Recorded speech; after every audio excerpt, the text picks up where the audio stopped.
They fought a hard 15 rounds in this ring of June last year, and that was to really settle the World Championship because the WBC took the title away from Monzon for not towing the line, rather in the same fashion as they did with John Conti. And Valdez held the championship for a while, but Monzon showed what a good champion he was, although he always held the WBA title as well, came back and won on points. But Monzon hasn't fought since then. He's bound to be showing a bit of ring rust there, a bit of reflex slowing, I'm sure, whereas Valdez has won a few decisions since then. In fact, Valdez has only lost one decision in the last 7 years, and that was to Monzon. So what a record these two bring into the ring.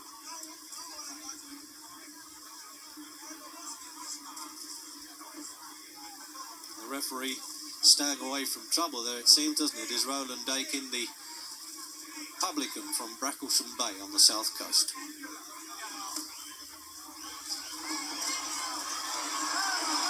You'll notice how the tall Monzon there allows Valdez always to come to him and very seldom waste punches. That shows his greatness, I think.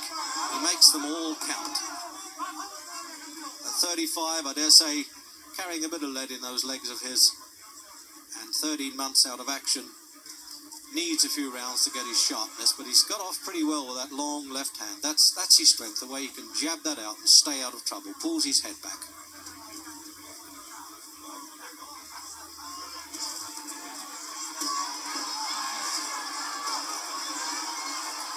Valdez, a good bustling fighter, tries to take Monzon out of his stride. He thought he did enough to win the last contest, so there's quite a bit of needle between these two. But I also suspect a bit of professionals' respect.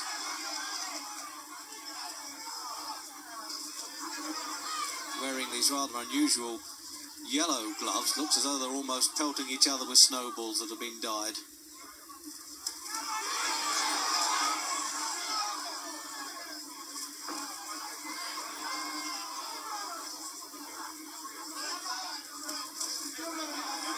Monzon uses his reach the whole time, not very much of a short puncher. I think that's probably why he's lasted so long. When you've had 100 fights, you know something about this business, and he keeps his opponents at arm's length.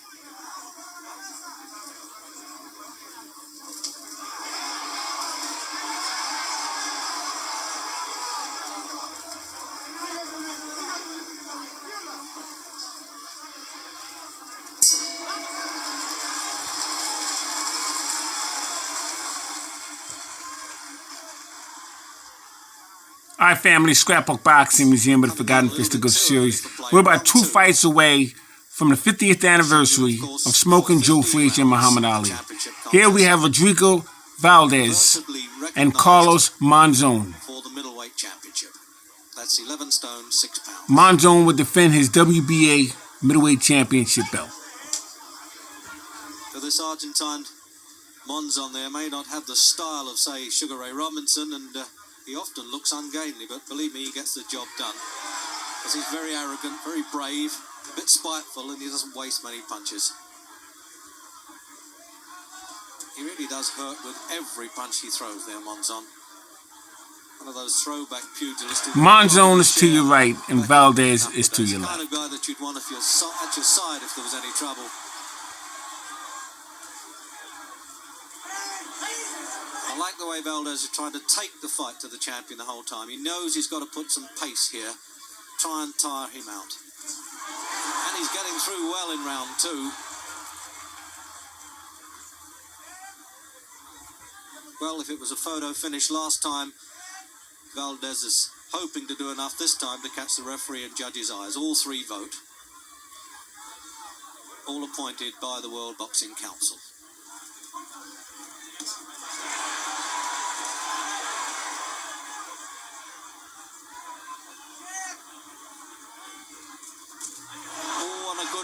There, he just waited for Monzon's left lead. He tucked his head inside it and caught him with the right hand. That was a good punch from Valdez.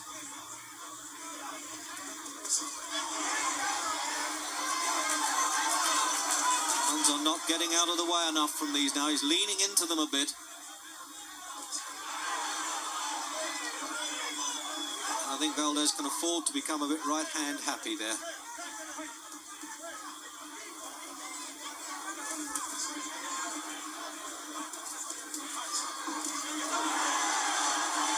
Well, there's nothing pulled here. Those punches are really sinking in. All delivered with a knuckle part. Hard punches. Oh, that's the first time that beautiful right hand thrown by Valdez. 63, and he's even debating well timed. But the referee's quite right, giving him the mandatory 8 count. Well, that really is an event with this fellow, the tough guy of the ring. Now Valdez needs to take his time. Do not exchange punches with Monzon. What he needs to do is jab and just move around Monzon. But don't go in a straight line with him and try and exchange punches with him.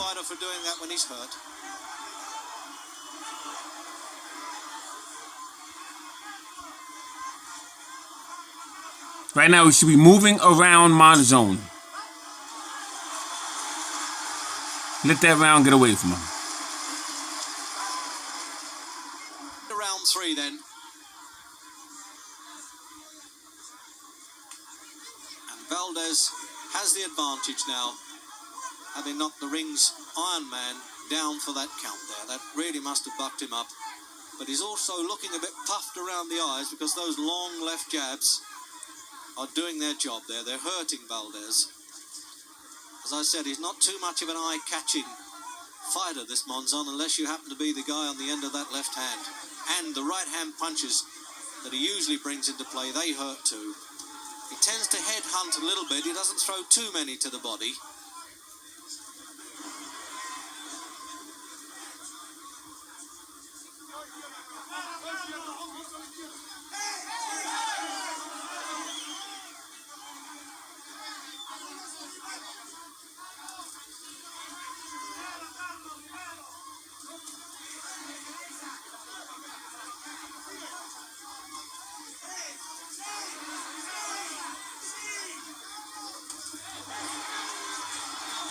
Both connecting there. The cornermen are getting a bit concerned about the heads going in. I don't think it's really deliberate. They're leaning rather heavily, to say the least, at one another close in, and there's bound to be some cuts.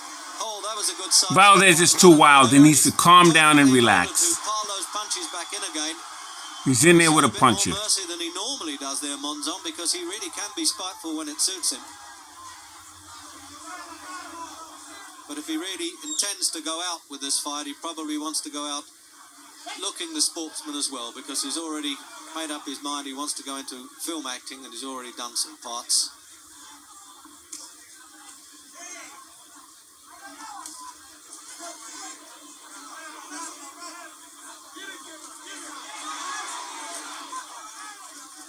I think the champion's taking the play away from Valdez a bit now in the round. He's let him know that it might have been a fluke, that knockdown, and he's normally got the strongest chin in the world, Monzon. That's what's kept him at the top so long. Big heart and strong chin, and a lot of power in those punches.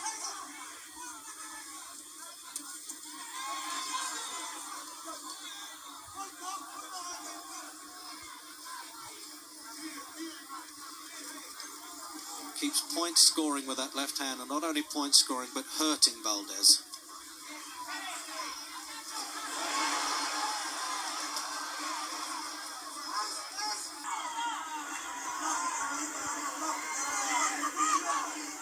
So we're into the last minute then, presumably of Monzon's last fight. I don't think he'll change his mind. He's got enough money and he's defended against everybody and has nothing else to prove.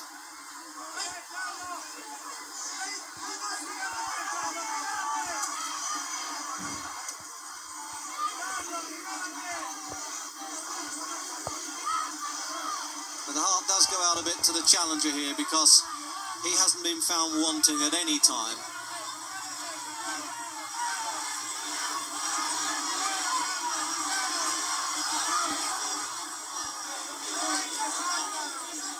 And they're really leaning on there, counting the seconds to get out of the fight. And Rodrigo Valdez possibly thinking that this last round could still win it for him.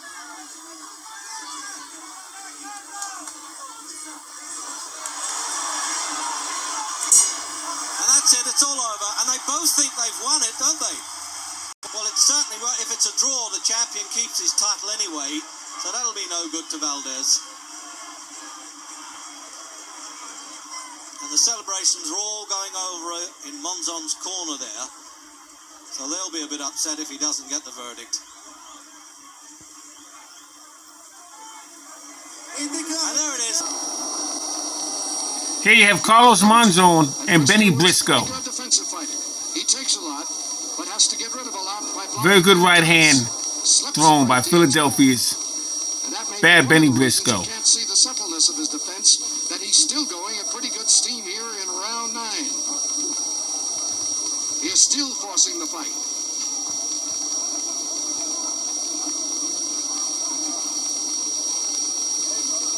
Monzon's caution can be only reasoned by terms of his last fight against Briscoe, which he remembers ended in a draw, and some say Briscoe won.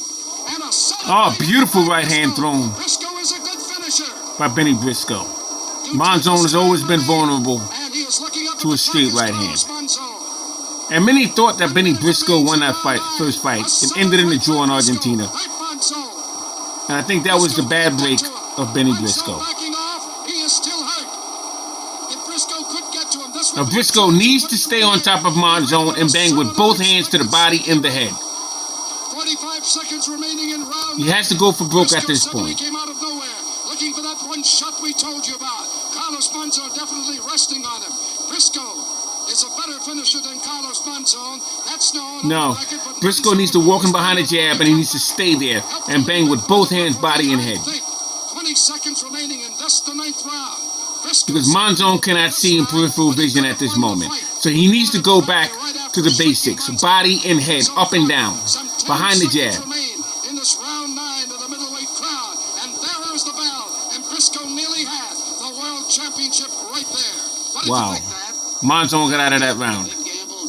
That should have never happened. Into his man, he threw that sneak right, which is usually dangerous. As we all know, you don't throw a right lead, but he did. He got away with it. He nailed his man. Had he been able to finish him, he would have had a championship of the world. He'll never come any closer to it unless he knocks Monzon out than that. And I think as Briscoe walks to his corner and is being consoled by Quinsale McCall, the man on the left side of your screen who's wiping him off now with a towel, who is just as paternal as a father is, who is just as consoling as a very close or the closest of brothers. Briscoe needs to walk straight to Monzon in a straight line, and he needs to pick up where he left off. You'll get another chance at him, Briscoe. Just stay at him. And again, look for that opening with the right. Of course, you probably had seen, we may have mentioned, that Monzon, the round before this, had become a little bit careless in the way he was picking at Briscoe with his left hand. His hands were down a little bit, and Briscoe suddenly emerged with a solid right to the head, which could have evened up this fight very quickly and put Briscoe into the championship. We are now in round. Now, right now, Briscoe is way too patient with Monzon. Right hand did the damage, and Briscoe is known as a left-handed hitter. So everything He needs to push the pace a little bit faster than this. And never again will anybody Nice jab. Behind the jab, he needs to, every time he jabs, he should be 2 steps closer to Monzon. Don't let him get away from him. Backing away 2 steps at a time, a little farther away now than he did before. And now Go to the body when he gets him on the ropes, come right up to the head and go right back to the body and go back to the head. But he's holding on to arms when he comes off the ropes against Briscoe, and he was shaken. And his punches are not carrying steam, and they're short of the target too. So it's hard to say just how much was taken out of Monzon with that solid right by Bennie Briseco. Nice right hand by Briseco, but he needs to stay focused. He does not sit down between rounds. Another thing that I believe Jake LaMotta used to do on occasion. 1 minute gone by, and this is the 10th round. Monzon coming back to a little bit more speed. But he Stay right there, keep him on the ropes. Bang it with both hands to the body and to the head. Briscoe again tried that right hand. Briscoe is lunging. He's not focused. He's got to get back on gear. Briscoe on the left. Briscoe nearly had him. A minute left in round 10. And now historians will remember the right hand that Briscoe nailed Monzon with And from here on until Monzon Too much trotting. Bennie Briseco needs to go right to Monzon behind the jab and bang him with both hands to the head and to the body. That's the formula at this point. 30 seconds left in round 10, and Monzon has weathered the storm. He looks a bit stronger now, but not much. Briscoe is frustrated, kept at bay. 50 seconds remaining in Yeah, round Briscoe 10. blew his opportunity. His opportunity was there in the 9th round. Briscoe looks fresher as they're ending round 10. A turn of events. And now Monzon is picking up strength again, and those punches hurt Briscoe. Seconds only remaining in round 10. Valdez, crusading editor of Ring magazine. This is round 11, and we'll have an unofficial decision by both of my gentlemen colleagues here at ringside a little later. Monzon measuring his man better now. Now he looks like the Monzon who had the first 6 rounds going away. There is pepper in the left hand, and he is moving good on his feet too. He is not very fast. Briscoe told me he wishes he was faster. Neither man is very fast, of course. 1 minute gone by in round 11.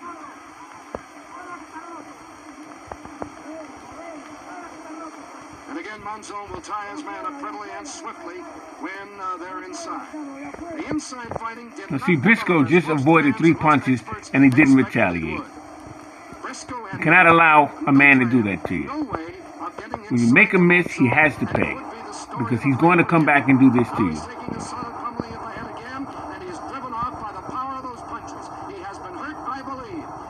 In his own corner, back there by Monzon, who can't seem to get...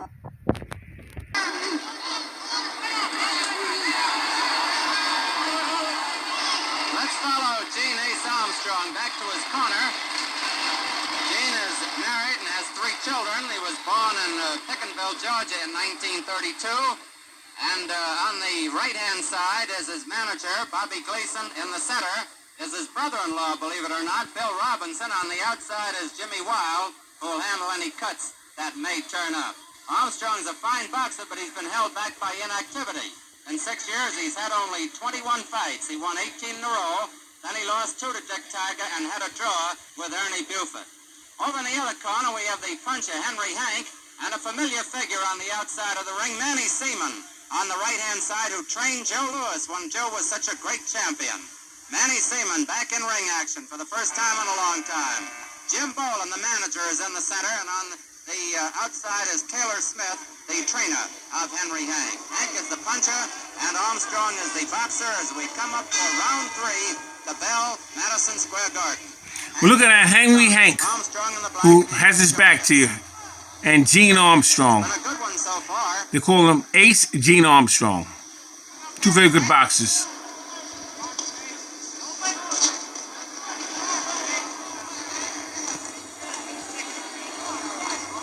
Hank likes to fight in flurries.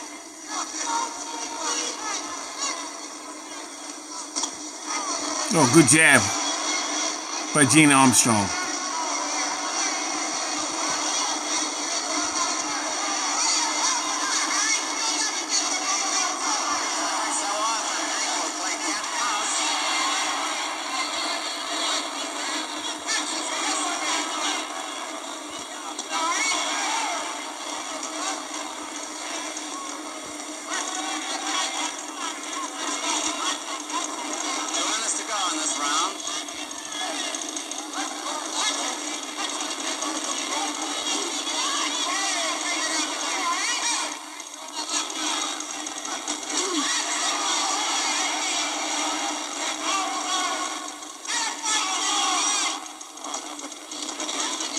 This is Scrapbook Boxing Museum of the Forgotten Fisticuffs series. All great fights and all great fighters will never be forgotten on my channel. 100 years of world championship fights. In the next 2 videos, we'll take a look at Muhammad Ali, Smoking Joe Frazier, March 8th of 1971, New York's Madison Square Garden.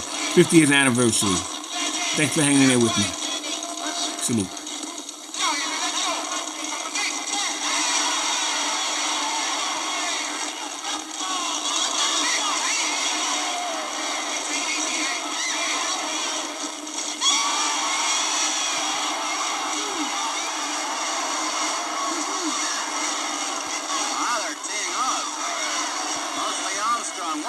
in round 3.